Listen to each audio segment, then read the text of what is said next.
Nesta videoaula, abordaremos a evolução da legislação federal relativa à classificação de corpos d'água e ao enquadramento. Também o panorama do enquadramento em bacias estaduais e interestaduais até o momento da edição desta videoaula e algumas experiências de enquadramento já realizadas. O primeiro sistema de classificação das águas surge em São Paulo nos anos 1950.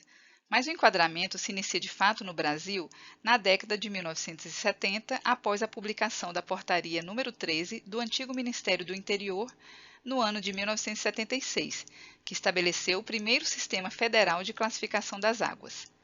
Com a edição dessa portaria, vários estados realizaram seus enquadramentos, como São Paulo em 77, Alagoas em 78, Santa Catarina em 79 e Rio Grande do Norte em 84. Entre 76 e 85, nós tivemos a edição de 14 normativos de enquadramento, inclusive 2 enquadramentos em bacias interestaduais, na Bacia do Rio Paranapanema, em 1980, e na Bacia do Rio Paraíba do Sul, em 1981. Com a instituição da Política Nacional de Meio Ambiente, no início dos anos 80, e a constituição do CONAMA, tivemos a publicação, em 1986, da Resolução número 20 do CONAMA, que estabeleceu uma nova classificação para as águas doces, salinas e salobras. Entre 86 e 97, o enquadramento aparece como uma ferramenta da política de meio ambiente e, nesse período, nós tivemos a edição de cerca de 30 normativos de novos enquadramentos e outros 5 que revisaram enquadramentos existentes. Também tivemos uma portaria do IBAMA, em 1989, enquadrando os principais corpos hídricos da Bacia do São Francisco. Com o estabelecimento da Política Nacional de Recursos Hídricos, em 1997, tivemos uma certa estagnação do enquadramento por um longo período. Foram 5 normativos editados em 97 e 98, feitos ainda nos moldes da Política Nacional de Meio Ambiente. Em 2000, publica-se a resolução do CNRH número 12, estabelecendo procedimentos para o enquadramento. Mesmo com a edição desse normativo, a estagnação do enquadramento continuou e só voltamos a ter normativos em 2008, com exceção do enquadramento do Rio Santa Maria, no Rio Grande do Sul, em 2005. Em 2005, publica-se a Resolução CONAMA número 357, em substituição à Resolução 20, que rege o enquadramento dos corpos d'água. Em 2008, publica-se a Resolução CONAMA número 396, que trata do enquadramento de águas subterrâneas, e a Resolução do CNRH 91, que revoga a Resolução 12 de 2000 e passa a ser a referência legal sobre procedimentos gerais para o enquadramento em corpos de água superficiais e subterrâneos. Nesse período pós-2008, tivemos 27 novos enquadramentos aprovados e outros 8 revisados até dezembro de 2019, cerca de 3 por ano. Mais do que uma simples coincidência, podemos dizer que a resolução do CNRH 91 contribuiu para esse cenário, pois trouxe avanços significativos para a implementação do enquadramento, como a previsão de metas progressivas e o estabelecimento do programa de efetivação. Ainda tivemos a publicação da resolução do CNRH número 141 em 2012, tratando sobre o enquadramento dos corpos de água em rios intermitentes e efêmeros. Esse foi o último normativo federal sobre este assunto. As 3 bacias hidrográficas interestaduais, onde há corpos d'água superficiais enquadrados, são as dos rios Paranapanema, Paraíba do Sul e São Francisco, todas passíveis de revisão para se adequarem aos normativos atuais, a Resolução CONAMA número 357 de 2005 e a Resolução do CNRH número 91 de 2008.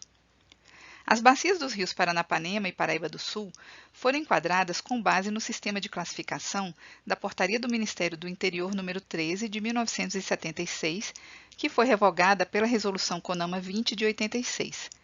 E a Bacia do Rio São Francisco foi enquadrada com base na Resolução CONAMA 20 de 86, revogada e substituída pela Resolução CONAMA número 357 de 2005. Ao se comparar o instrumento de enquadramento com o instrumento de plano de recursos hídricos, percebemos que a implementação dos planos está muito mais avançada. Das bacias interestaduais, 12 já apresentam planos de recursos hídricos, enquanto apenas 3 possuem enquadramento aprovado. Agora vamos dar alguns exemplos de enquadramentos já realizados no Brasil, mostrando diferentes contextos e estratégias utilizadas. De acordo com a legislação, como foi falado na primeira videoaula, a proposta do enquadramento deve ser realizada preferencialmente durante a elaboração do Plano de Recursos Hídricos.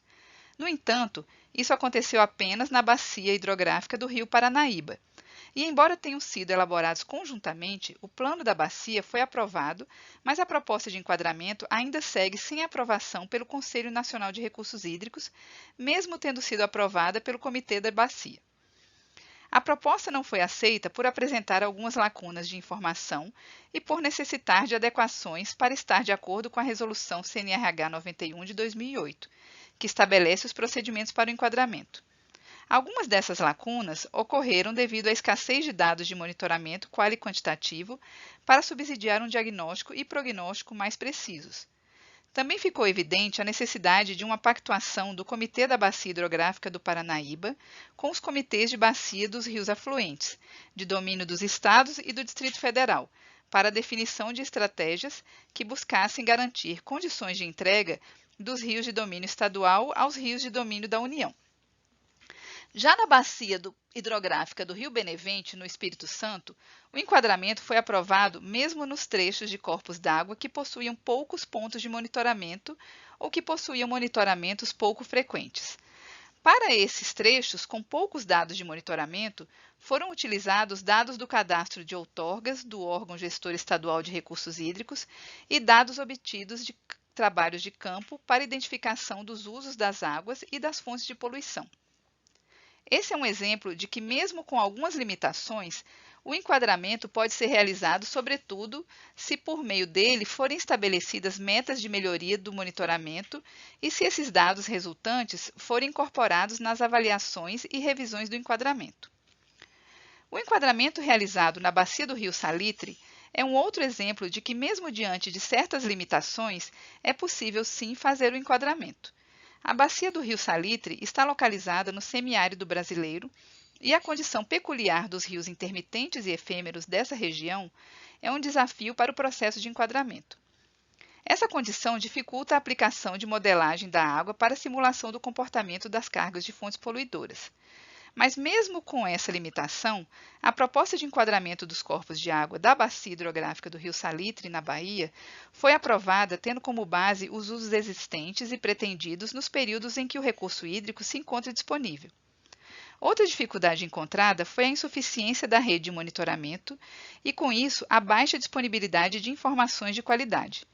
Por causa dessas limitações, o enquadramento acabou sendo aprovado sem a definição de metas progressivas intermediárias e sem um programa de efetivação estruturado. No entanto, o Plano de Recursos Hídricos da Bacia, aprovado pelo Comitê, propôs um cronograma de ações para que, no curto prazo, essas lacunas de conhecimento sejam supridas e, a partir dessas informações, as metas intermediárias e o programa de efetivação possam ser elaborados. Agora vamos a um exemplo de um enquadramento em que a condição de classe 4 foi aceita como meta final para alguns trechos críticos. Na bacia hidrográfica do Rio dos Sinos, a maior parte dos trechos diagnosticados como classe 4 foram fixados como classe 3 na meta final de enquadramento, considerando as melhorias no tratamento de esgotos da bacia. No entanto, alguns trechos críticos diagnosticados como classe 4 foram mantidos nessa classe porque mesmo um abatimento de 80% da carga orgânica lançada nos rios não seria suficiente para melhorar a qualidade de água a ponto de alcançar essas condições de classe 3. Por outro lado, na bacia do Rio Paraná, o Conselho Estadual de Recursos Hídricos, por meio da Resolução número 101 de 2017, recomendou aos comitês de bacia hidrográfica do Estado que a condição de classe 4 não seja admitida como metas intermediárias ou finais a partir do ano 2040.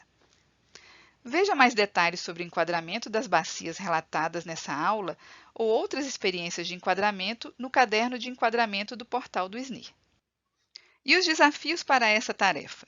Todo o processo de enquadramento é complexo e de uma responsabilidade muito grande, e para isso é desejável que os comitês estejam continuamente se capacitando para exercer e executar suas atribuições.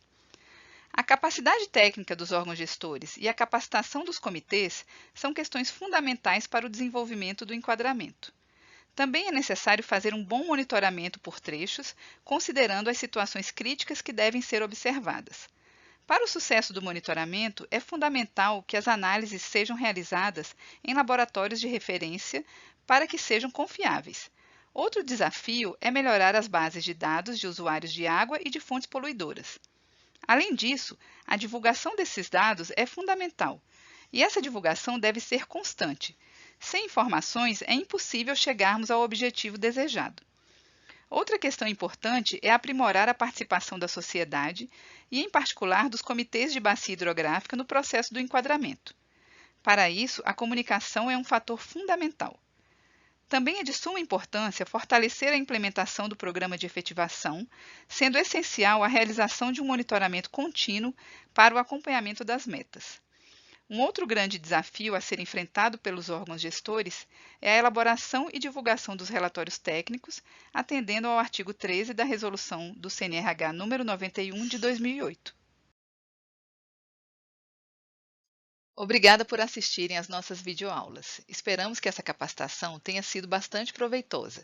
Caso queiram mais informações sobre o assunto, acessem o portal do Sistema Nacional de Informações sobre Recursos Hídricos, o SNIR.